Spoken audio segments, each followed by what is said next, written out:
Hai semua, melatih anak ke tandas ni, satu pencapaian yang besar kan? Kadang-kadang nampak macam mustahil, tapi percayalah, ia sebenarnya boleh dicapai. Jom kita bongkar sama-sama macam mana nak jayakan perjalanan ni, satu persatu.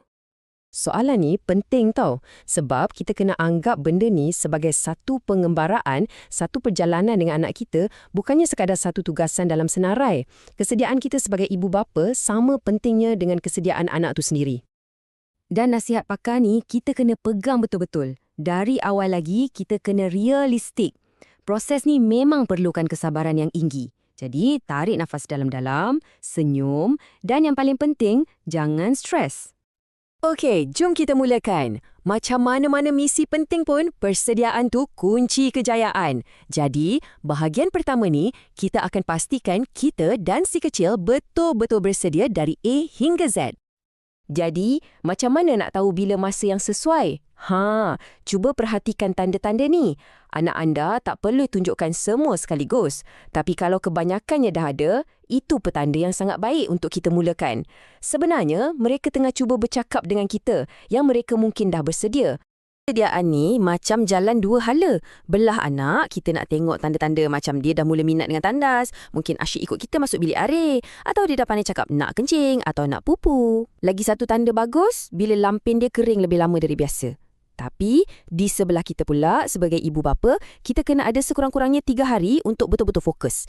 Pastikan pasangan atau orang lain dalam rumah pun on board. Dan paling penting, kita kena ada sikap yang positif dan sabar. Ini bukan perlumbaan. Sebelum hari besar tu tiba, pastikan semua senjata ni dah ada. Daripada pilih tandas yang selesa untuk anak, sampailah sediakan gambar-gambar dan ganjaran yang dia suka. Bila semua ni dah siap sedia, percayalah, prosesnya akan jadi lebih lancar. Nah, tengok gambar ni. Visual macam ni memang sangat berkesan. Untuk kanak-kanak, bila mereka nampak langkah-langkah yang jelas macam ni, ia boleh kurangkan rasa risau. Benda yang nampak susah dan baru, terus jadi mudah untuk difaham. Okey, persiapan dah selesai. Sekarang kita masuk fasa praktikal. Anggap hujung minggu ni sebagai kem latihan khas. Fokus sepenuhnya untuk bina asas latihan tandas anak kita. Ini satu benda yang sangat-sangat penting untuk kita faham. Ramai yang terpengaruh dengan mitos latihan 3 hari ni. Tapi kebenarannya, fikirkan macam ni. Hujung minggu pertama tu, itu baru penghujung kepada permulaan. Ia bukan garisan penamat, ia cuma garisan permulaan. Jadi, kita kena betulkan jangkaan kita dulu ya. Sebenarnya, hujung minggu pertama tu hanyalah permulaan. Ia tentang membina kesedaran dalam minda anak kita. Latihan sebenar akan makan masa beberapa minggu selepas tu. Jadi, apa pelan tindakan kita? Mudah saja. Cakap terus terang, tak payah pakai seluar dulu. Jadi pemerhati yang tajam macam helang. Bertindak pantas, dan paling penting, raikan setiap kejayaan. Walaupun sekecil mana pun, kita kena puji untuk naikkan semangat dia. Sekarang, cuba kita letakkan diri kita di tempat mereka. Apa yang mereka belajar? Proses ni macam ni. Saya tarik seluar saya tarik seluar dalam saya duduk di atas tandas, saya kencing dalam tandas. Nampak tak? Bagi mereka, ia satu siri langkah yang sangat konkret. Petikan ni sebenarnya dari cerita sosial, satu alat yang kita akan sentuh kejap lagi. Bila kita faham macam mana mereka lihat proses ni, lebih mudah untuk kita jadi sabar. Ni ada beberapa tip pro. Pertama, bagi dia minum banyak air. Lagi banyak dia minum, lagi banyak peluang untuk kita berlatih. Kedua, raikan setiap usaha. Walaupun dia cuma duduk atas tandas tapi tak buat apa-apa, bagi high five, puji dia. Kita nak bina pengalaman positif. Ketiga, reda je lah akan ada sepah. Sediakan kain lap, luangkan masa kat lantai yang senang nak cuci. Dan akhir sekali, kurangkan gangguan lain. Hujung minggu ni, fokus kita 100% pada anak. Cara ni boleh wujudkan lebih 30 kali peluang untuk berlatih dalam satu hari. Lagi banyak latihan, lagi cepatlah anak kita faham, kan? Okey, lepas dah hadap hujung minggu yang intensif tu, cabaran seterusnya ialah keluar rumah. Jom kita tengok macam mana nak bawa rutin baru ni ke dunia luar tanpa banyak drama. Slide ni tunjuk beza penting antara dua fasa awal ni ya.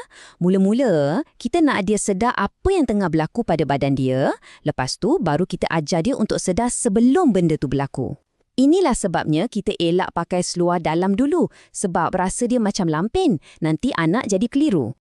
Proses untuk jadi berdikari ni ada peringkat-peringkatnya. Ia bukan lompat dari lampin terus pandai. Mula-mula, kita ada fasa bogel di rumah, di mana kita yang kawal sepenuhnya. Lepas tu, kita naik taraf ke fasa komando. Pakai seluar longgar je, tak ada seluar dalam. Ini bagus untuk keluar rumah sekejap. Seterusnya, fasa keluar rumah, bila kita dah mula berani pergi jauh sikit. Dan matlamat akhirnya, inisiatif sendiri. Masa ni, anak kita dah pandai kenal isyarat badan dia dan pergi tandas sendiri. Rasa berdebar nak keluar rumah? Normal lah tu. Kita mulakan dengan langkah kecil. Pergi jalan-jalan dekat rumah je dulu. Bawa tandas mudah alih tu dan yang paling penting, sediakan mental dan fizikal. Kalau terkucil sikit, jangan panik. Relax je. Setiap perjalanan mesti ada halangan, betul tak? Dalam latihan tandas ni, kita mungkin akan jumpa anak yang menolak atau tiba-tiba jadi takut. Anggap je semua tu sebahagian daripada proses dan semuanya boleh diatasi. Slide ni macam kit pertolongan cemas kita. Kuncinya ialah faham kenapa anak kita menolak. Adakah sebab dia nak tunjuk kuasa? Atau dia takut? Atau ada masalah fizikal? Bila kita bagi pilihan, kita bagi dia rasa berkuasa. Kalau dia takut, kita cuba biasakan dia perlahan-lahan. Pertama sekali, jadi detektif. Periksa kalau dia sembelit. Kadang-kadang sakit tu yang buat dia takut nak cuba. Kedua, bagi pilihan.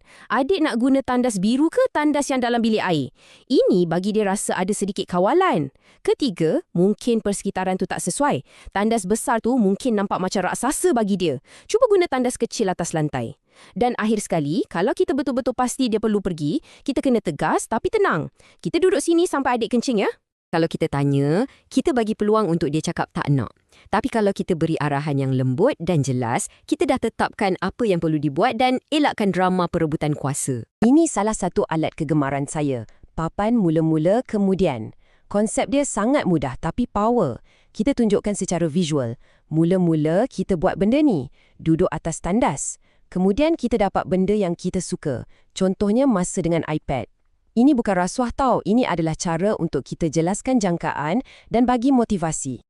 Alat kedua ialah cerita sosial. Apa benda ni?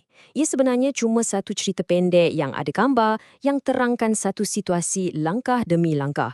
Untuk latihan tandas, ceritanya mungkin macam ni. Saya rasa perut saya sakit sikit. Ini masanya untuk ke tandas. Saya berhenti main. Ia macam bagi satu skrip dalam kepala dia, jadi dia tahu apa nak buat dan kurang rasa cemas. Macam mana pula kalau anak tu takut dengan tandas tu sendiri? Kita boleh cuba bina toleransi dia sikit-sikit. Jangan paksa terus. Mula dengan suruh dia duduk atas penutup tandas yang tertutup dengan seluar masih dipakai. Okey dah. Esok lusa, kita cuba duduk atas pelapik tandas, seluar masih pakai. Dah selesa? Baru kita cuba buka seluar. Setiap langkah ni, kita buat sekejap je. Mungkin kurang dari seminit pada mulanya. Lepas tu baru tambah masa sikit-sikit. Kita akan fokus pada dua cabaran terakhir, latihan waktu malam dan macam mana nak bantu anak kita jadi betul-betul berdikari.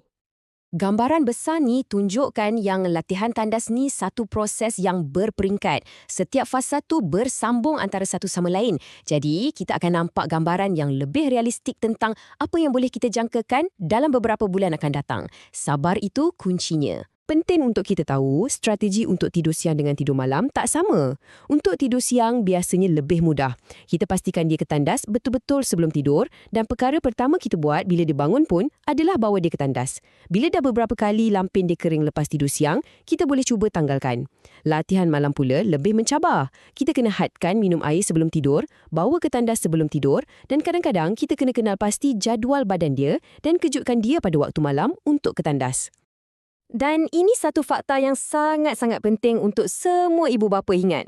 Adalah sangat normal untuk anak kencing malam atau bedwetting sehingga umur 5 tahun. Jadi kalau anak anda umur 3-4 tahun dan masih terkencing waktu malam, jangan panik, ia bukan kegagalan.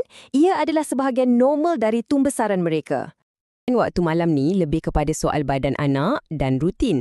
Tips ni semua membantu kita uruskan kedua-duanya. Kurangkan air, jadikan tandas rutin terakhir dan yang paling penting, bersabar.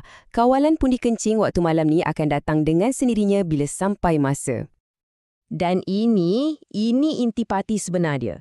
Kejayaan proses ni sangat bergantung pada kita. Kesabaran kita, konsistensi kita, sikap positif kita. Kitalah yang kena jadi pemerhati, jadi jurulatih dan wujudkan persekitaran yang positif untuk anak kita.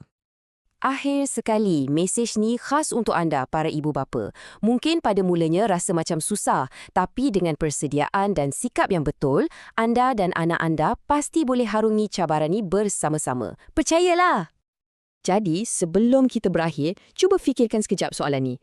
Mungkin langkah kecil tu cuma beli kerusi tandas, atau mungkin ia sekadar ubah mindset kita untuk jadi lebih positif. Perjalanan yang jauh pun bermula dengan satu langkah kecil. Jom, ambil langkah pertama anda hari ini.